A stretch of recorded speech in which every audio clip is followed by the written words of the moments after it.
paisanos, it's the Super Mario Brothers Super Show! With the Mario Brothers and plumbing's a game. We're not like the others who get all the fame. If your sink is in trouble, you can call us on the double. We're faster than the others, you'll be hooked on the brothers. Hooked on the brothers. Yo, you're in for a treat, so hang on to your seat. Get ready for adventure and remarkable feats. You'll meet Koopas and Troopers, the princess and the others. Hanging with the plumbers, you'll be hooked on the brothers. To the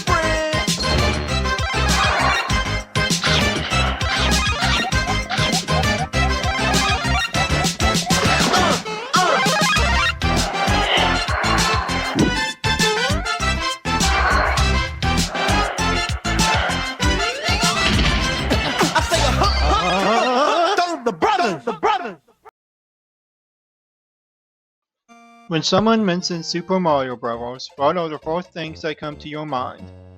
If you're like most of us, the answer is usually Goombas, Bowser, Princess Peach, mushrooms, and platforming.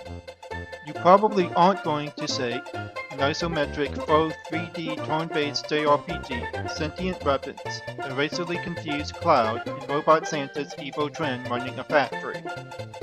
However, that is exactly what we got in May of 1996 when Super Mario RPG Legend of the Seven Stars came out on the Super Nintendo. Squaresoft, the base form of the fully evolved JRPG powerhouse Square Enix, would team up with Nintendo to develop Mario's first ever outing in the RPG genre. At that time, Squaresoft was responsible for many successful RPGs like Chrono Trigger and Final Fantasy, so it goes without saying that the game was in pretty safe and capable hands. Now, Mario's stories have always been pretty basic at best, or at worst, more or less non-existent. A big bad turtle dragon kidnaps a helpless princess. The formerly plumber hero rushes off to save her, run right, jump on Goombas, eat mushrooms, kick Bowser's ass. Rinse and repeat. Understandably, it can't be easy to scrounge up enough story to sustain a multiple-hour JRPG. I mean, just look at what happened to the live-action movie. Monkey! Monkey! But by Jove, the good people at Squaresoft gave it everything they had, and in my personal opinion, actually succeeded with aplomb. So, everybody eat your mushrooms, strap on your overalls, lace up your boots, fasten your caps, and grab your plungers. And let's take a jump down the rock pot as we take a deep dive into the story and the world of Super Mario Legend, Super Mario RPG, Legend of the Seven Stars. Let's go! One of the most important things about a game, an RPG especially, is its story. Does it grab you? Does it make you feel things? Does it make you think? Are the characters in the game relatable? Can they make you care about what happens to them? Is there good humor? All of that. Well, like I said earlier, when it comes to story or plot, the Mario Bros. Franchise has always been kind of threadbare. Unfortunately, so this game is going to have its work cut out for it, stretching the simplistic stories of the Mario series, enough to make an engaging story for an RPG. The story for Mario RPG starts out about as typically as you think one would.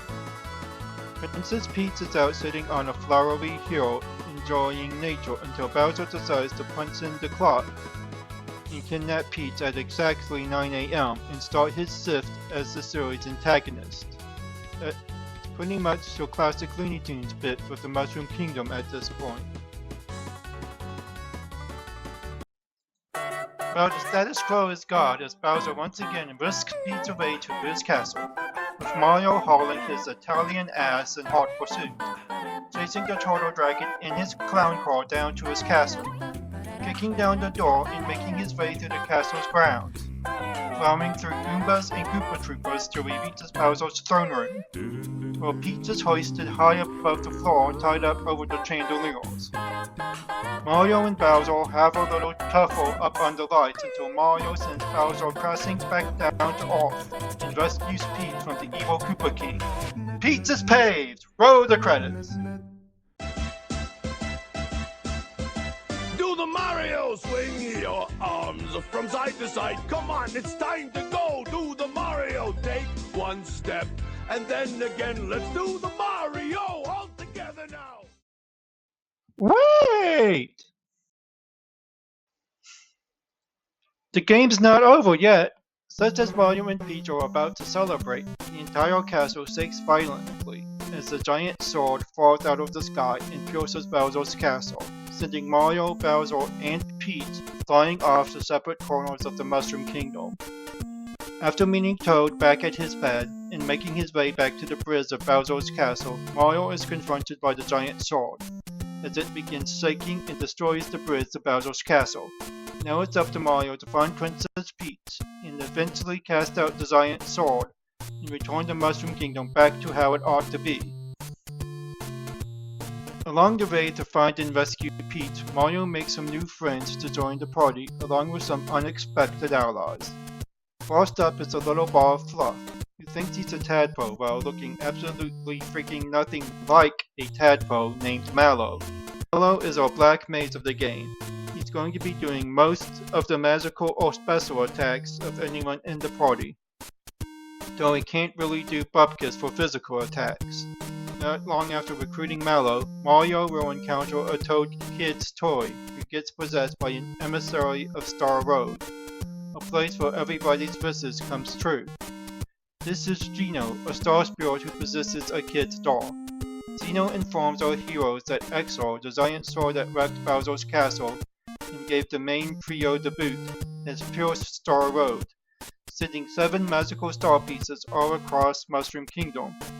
And if anyone wants their wishes to come true, they're going to have to haul ass and find them before Smithy's game. Finally, shortly after solving that issue and rescuing some more kids from the mine, we recruit Bowser of all people to the party. And finally rescue and even recruit Princess Peach to the cause. I guess this is a good time for me to go over the different members of the party and how they play in the game. First up is our main man and the official Nintendo mascot himself, Mario. Starting off, all Mario can do is give enemies the old 5-knuckle shuffle. But not far into the adventure, he can pick up a Hammer Brothers hammer and do some extra damage. Everybody learns special attacks as the games go on. Mario can do typically Mario-like things. He throws fireballs and jumps on enemies. All of Mario's attacks do a reasonable amount of damage. He's the all-rounder of the party. Not too much to write home about. Mallow, as I said, is the black mage and focuses on elemental attacks. Lightning, snow, and stars, I guess. Being the main caster of the party, all of his special attacks do a good deal of damage. But he's a lightweight when it comes to old-fashioned fisticuffs. Geno is pretty decent with physical and special attacks. He can shoot a laser, fire a disc that can do max damage to non-bosses, fire off a huge F-off energy cannon, and give an attack and defense boost to a member of the party. He's pretty useful, a cool guy and doesn't afraid of nothing. No real crimes. Bowser is the party's muscle. He's all physical attack, baby. He does have special attacks, some that inflict status conditions, but his forte is hitting things hard with his fist, or a chain chomp eventually. Peach is, as I said in the Super Princess Peach review, the party's healer. Later on you can find an item called a Lazy Cell, and when equipped to Peach as armor, she's nigh invulnerable. And heal party members and remove statuses, heal the entire party, and if timed right, even resurrect fallen party members with full HP. She may not be much of an attacker, but she sure as heck isn't useless. The story focuses on finding and rescuing Princess Peach for the first few worlds, if not for the first half of the game. Mario and company free Toad Town from a giant sentient pogo stick knife named Mac, or Clay Morton in the Switch remake. More on that later. Free a Beguile Town from a bow named Boreal, fight an explosive expert named Punchinello, and free old kids from a mine. Fight through a tower and deal with 2 jesters named Knife Guy and Great Guy. Free Peter knockoff called Booster, and put the kibosh on a sentient wedding cake. After freeing Peach, we get a little break as our next star piece is in the relatively calm Star Hill, for we then go under the sea to a sunken pirate ship with a star piece from a pirate lord named Johnny Jones, before fighting a shape-shifting squirrel named Spirtovich, and freed the tormented toads of Seaside Town. We then make our way through Bean Valley, visit the town of reformed monsters, visit the end of the world, climb a beanstalk to reach Nimbus Land and dethrone a false prince and princess and restore Mallow to his rightful place as future king, before taking a plunge into a volcano and having a showdown with the not Power Rangers trademark, the Axum Rangers. After all that is done, we finally make our way back to Bowser's Keep, and after fighting through enemies, going through a series of puzzle doors, freeing a Magic Cooper from mind control, and confronting Boomer, a samurai-themed boss, and we finally face off against Smithy himself, who is made up of 4 parts: Exor, who can be hit for 9,999 damage via Xeno Raw, Neo Squid in the left and right eye. After erasing Exor from existence, we get put into a portal leading to Star Road or Weapon Wall, and make our way to Smithy's factory, and after going through a few more fights, we finally come face to face with the big man himself. And boy, what a showdown it is. Smithy's fourth form isn't too much to write home about, but his second phase, holy shit! He turns into something far more intimidating. He becomes a skeletal, shape-shifting demonic robot thing. His head constantly shifts from one form to another. A coffin, a treasure chest, a wizard, and even a freaking tank. But with some proper preparation, being an appropriate level, and having plenty of healing items, and some smart thinking, you finally punch Smithy's clock once and for all. Everyone makes their way back to the Mushroom Kingdom, where treated to an epilogue montage of all the characters going back to business as usual, before we see Luigi leading a parade in Mario and Friends honor. And that's all she wrote, at least for the Super Nintendo version. Now it's time to discuss the next most important aspect of an RPG, the actual gameplay. We're going to be controlling Mario and his friends through an isometric pseudo 3D landscape, made with pre-rendered backgrounds. While not as nice as today's fully 3D rendered backgrounds and environment, games like Pokemon, Zelda, or the Souls-likes that we have today. For the time, those effects were pretty nice, especially on a Super Nintendo.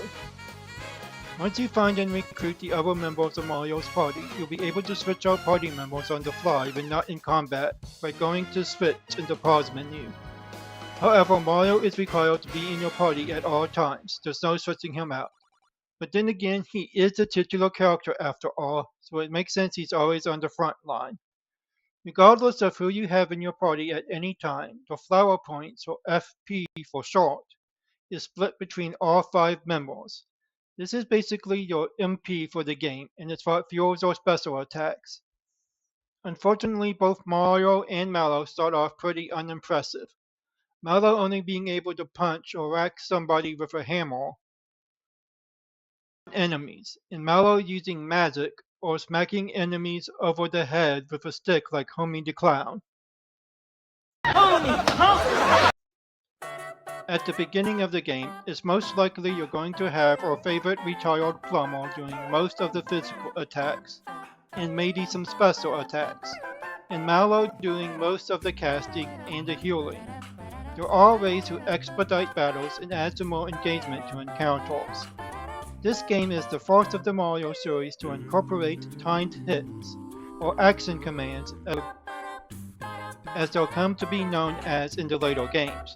But if you time the button and press just right, you'll either do some extra damage to enemies or take no damage at all from most attacks. Like I said earlier with Peach, if you time the button and press just right during one of her specials, she can revive a fallen party member back to his or her max HP. There are also special items and equipment you can find or buy to help give you a bit of an edge in combat encounters. These can be found by doing some exploration or going off the beaten path, doing well on minigames scattered out throughout the world, collecting frog coins for minigames or doing a frog quest for frog fuses, and trading them in at a shop in Seaside Town. There's a number of nifty extras you can get from Monstro Town, like the Jinx Belt, Ghost Medal, Crotch Charm, and Super Suit. The Jinx Belt and Crotch Charm requires you to defeat a mini-boss and special hidden boss that I don't want to go into detail over because of spoilers. The Super Suit is the best possible armor for Mario himself, but it requires you to land 100 consecutive super jumps with a super or ultra jump attack, and I just don't have time for that shit. There are also special chests that have magic mushrooms, flowers, or starmen in them.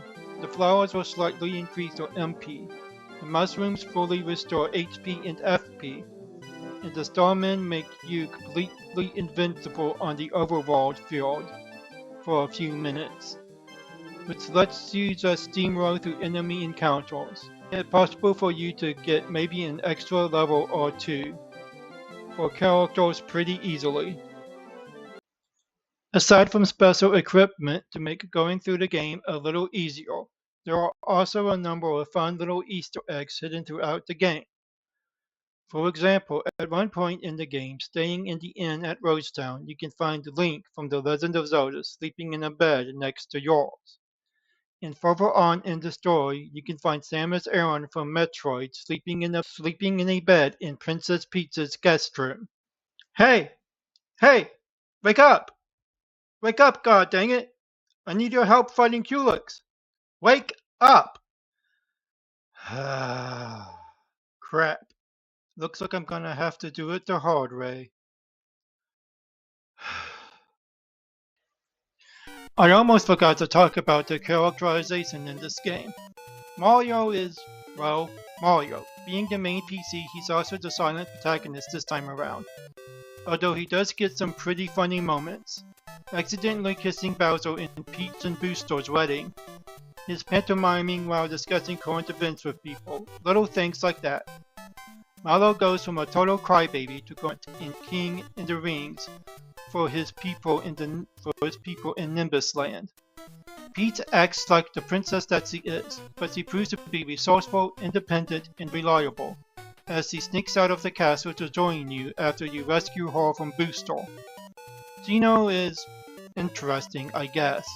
He's an exposition dump, mostly to let Mario and company know what the deal is and helps to fight off Smithy and his gang. The real character development and best writing in my opinion goes to the king of the Koopas himself, Bowser.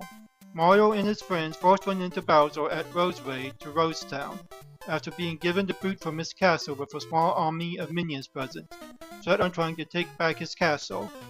Later on in Moorville, you find that most of its minions have been defeated or have given up and left the army.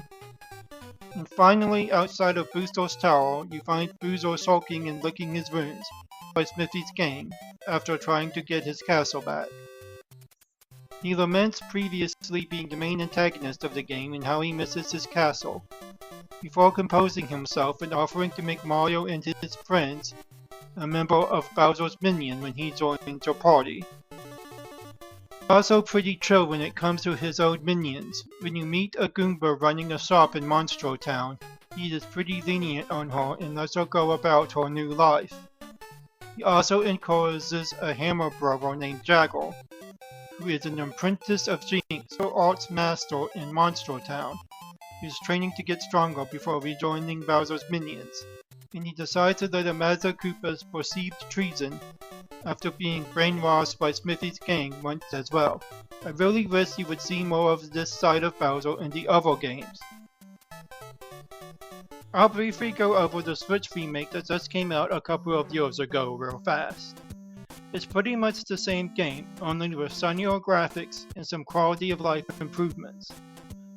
One of the biggest improvements is the game offers a separate, easier difficulty setting for more casual gamers. This brings up an exclamation point on the screen when it's time to use the action command to pull off better hits and negate damage. And on top of that, a successful action attack command will also do damage to every enemy on screen. There's also the inclusion of special enemies, enemies with more defense, attack, and or HP than usual, which offer you a frog coin if you can manage to take them out. This makes farming or grinding for frog coins for special items you might want from Seaside Town a lot easier. You can fast travel to any place you've been to from the map itself now instead of having to move around and navigate to places you want to revisit. As far as additional content, once you've managed to completely finish the main story part of the game and kick Smithy's ass, there's a special post-game boss rematch for all of the non-Smithy related bosses you've fought along the way. With the bosses being raised up in difficulty and some having new mechanics which allow you to get a hold of your party members' ultimate weapons and some new equipable items. Aside from that, every character now has a triple attack, a special screen nuke super attack that requires a gauge on the right side of the screen to be filled, that can be filled by successfully executing action commands. But that's about it for all of the new stuff. Other than that, it's the exact same as the Super Nintendo version. Well, there you have it. That's Super Mario RPG for the Super Nintendo and the Nintendo Switch. All in all, a good time and a really good little RPG. A lot of it, especially in the Super Nintendo original, is admittedly pretty dated by today's standards. The gameplay is pretty standard fare for RPGs, and not steep or horribly unfair, with a pretty good story, especially seeing as how it's Mario based. There were only a handful at most times when I felt the actual need to grind. You can avoid most battles if you're careful and if you really want to. If you're a fan of Mario and or a fan of role-playing games, then I would definitely recommend this one. Though if you want my honest opinion, you're better off going for the Switch remake. It's such a massive improvement over the original in just about every possible way. But that's going to be all for this time, ladies and gentlemen. Next time we meet, I'll probably be going over something simpler. Maybe a platformer or shooter or fighter game that doesn't take so long to get through. But with that being said, thank you for watching, have a blessed day, and take care.